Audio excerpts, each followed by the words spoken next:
having a band that is with you and is super talented, and it was just like it was like they were my like relief, like calling the cavalry, you know.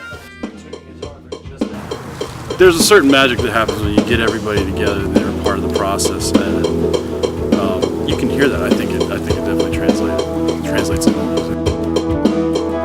We'd probably do one bar where we're all playing the same thing, and then do one bar where the songs become a lot bigger than just you. They become a collection of ideas and a collection of like-minded individuals all coming together to create this one thing.